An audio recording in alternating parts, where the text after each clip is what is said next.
How to Train Your Dragon, a popular family film released by DreamWorks in 2010, and perfect for AP World History students. Considering it includes Vikings, or at least animated caricatures anyway, you're probably not that surprised that it has some relation to world history. And the dragons in the movie might bring East Asia to mind, okay, not really, but we're still going to talk about East Asia, just not China. We're going to talk about Japan and the Indonesian archipelagos, and the Dutch, and Russia, and New World colonization.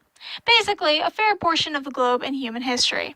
Probably not the first things you think of when watching this kids movie about a scrawny, nerdy kid who's the chief's son in a Viking village that loves killing dragons, but who sucks so much at killing dragons that he befriends the dragon he tries to kill, but then ends up killing a dragon anyway with the help of said befriended dragon. There are many ways to skin a cat, people. So assuming you haven't seen the movie, here's the rundown. Hiccup is the underdog out of all the kids on Berk. He's told to stay inside and not fight in the frequent raids by the dragons because he keeps messing up. What are you doing here? Get inside. Get inside. And he's bullied by the other kids for it. All this only motivates him further to develop a machine which will throw crude bolas for him, because as Gobber points out, The hammer? You can't swing an axe. You can't even throw one of these. so he sneaks out, downs a dragon, messes up again, and must be saved by the Chief Stoic, who is also his dad. Fun times. Already we can see that physical prowess and fearlessly going after the enemy is highly valued in Berk, which bears striking similarities to Japan's samurai class, namely fearlessness on the battlefield. This cultural aspect of Japan continued well into the 20th century after the samurai class disappeared, along with Japan's feudal system.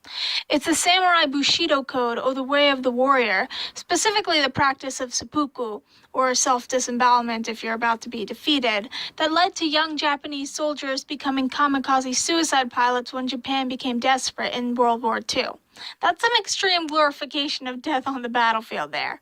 Oh, and you also have this quote by an 18th century samurai named Tsunetomo Yamamoto, who said, "Samurais should endeavor to never say anything that will reveal they're afraid." Tidbit.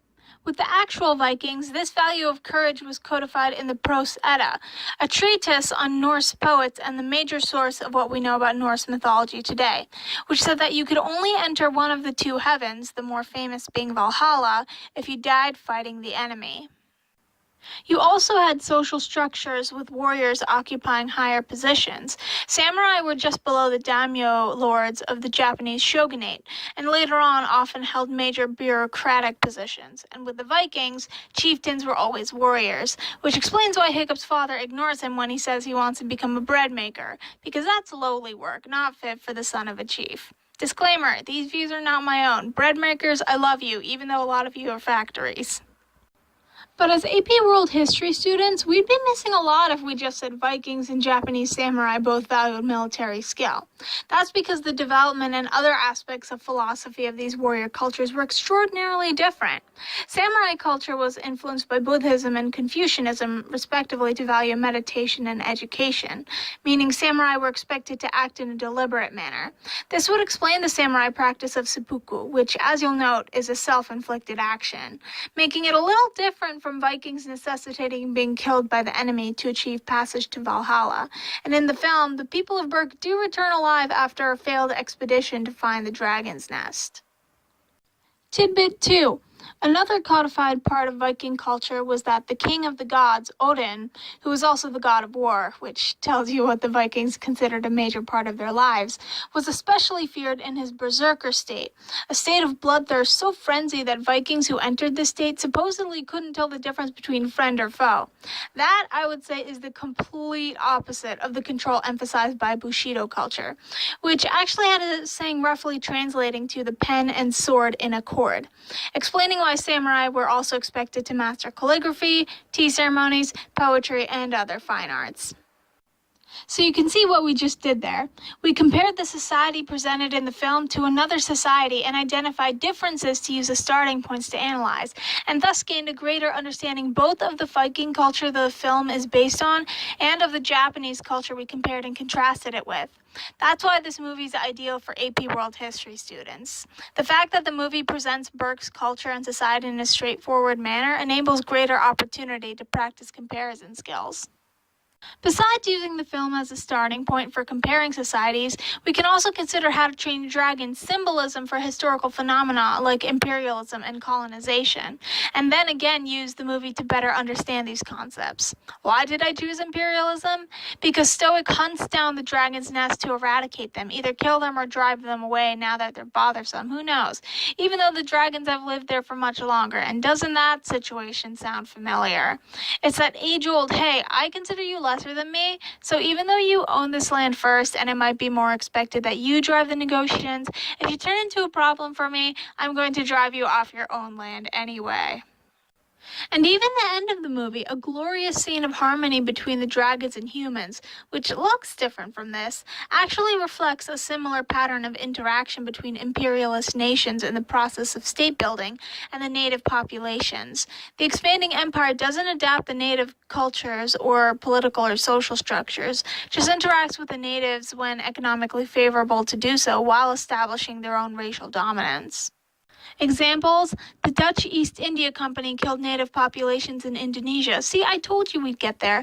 Who resisted working for the Dutch on the Dutch's terms, meaning only being allowed to sell goods to the Dutch. The Spanish created plantations in the New World and employed the encomienda slave system. Russia militarily took over Siberia and controlled the fur trade there. If you consider that Stoic only stopped trying to kill all the dragons after they proved useful in killing the queen, who'd ordered raids on the Vikings with mind control, you'll realize that Burke actually falls right into this pattern of focusing on how the native population can contribute to economic gain. Here, it's not exactly that the dragons are expected to produce food, it's more that cooperating with them allowed an end to be put to the queen and the raids, increasing food supply because it's not being stolen all the time.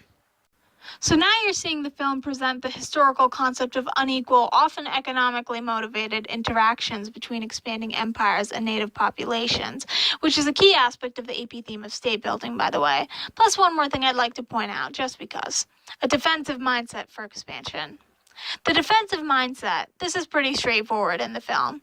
If Burke doesn't drive out the dragons from Dragon Island, the dragons will keep raiding them. This parallels the historical situation faced by many agricultural societies in history in regard to their pastoral or nomadic neighbors, and illuminates a crucial aspect of the motivations behind certain empires' expansion. Russia's expansion was a great example of this defensive mindset. Faced with nomadic pastoralist invaders in the north and west, Russia expanded in these directions in the 16th to 18th centuries. So you see that Russia had economic motivations for expansion like the fur trade in Siberia, and it also had defensive motivations, and you can see both of these aspects reflected in Burke, where the dragons quickly become a source of labor, especially in construction, since the dragons can carry heavy loads. The dragons also become a major source of transportation, just like beasts of burden. And instead of thinking in terms of we eradicate the dragons, we expand our borders and get even more food than we have, the Vikings thought more along the lines of we eradicate the dragons, we have food which is rightfully ours, and we're defending what we already have. But one thing to bear in mind is that in films, especially kids' ones, you have stereotypes and modern values mushed together to produce images which are familiar and comfortable. Can't be scaring the kids after all. So the messages which filmmakers want to imprint upon their young viewers, or at least avoid controversy about, will follow a prescribed social model that doesn't rock the boat a lot. Today, that's having a strong female character, because the amount of backlash when a film only has traditionally weak females can be pretty hefty, which is why you see lots of female warriors fighting, not fulfilling the domestic role they would have had in actual Viking society, which would mainly involve dealing with the goats and sheep, making food, raising the kids, and all that. So you can figure out some of the cultural aspects of your own society based on the director's deliberate choices of historical inaccuracies, which reveal his own interpretation of what his intended audience values. Also, not sure if the backlash for no strong female characters justifies the Hobbit movies inserting a character that never existed in the book in the first place, but I'm not going to touch that can of worms today. So there you go. The ways in which historically inaccurate horned helmet wearing Vikings could still help you better understand history as an AP World History student. We explored the cultural and social differences between the film society and a historical one, and saw the role that codification of religious values has in encouraging certain modes of behavior. Specifically, we concluded that Japanese samurai trying to emulate the Buddha led to more deliberate courses of action like seppuku, while the Viking idealization of the war god Odin, especially in his feared berserker state, contributed to a culture of less restraint. So even though feudal Japan and the Vikings both had societal structures where the warriors enjoyed much more prestige and power, the image of an ideal warrior varied greatly based on other factors. We also learned about the motivations behind expansion and interaction with other cultures. Burke, as with so many imperialistic nations, primarily had economic motivations for interacting with natives, while the natives were expected to conform to the conqueror's lifestyles, who had that "I'm superior to you" attitude that often characterized empires. There was also a defensive aspect to empire building, which we compared with Russian expansion. Finally, we learned that deliberate historical inaccuracies of a film can reveal aspects of our own society, like a modern trend of women's roles shifting away from the domestic realm. It's amazing how much historical analysis can be done on a touching tale of friendship for kids.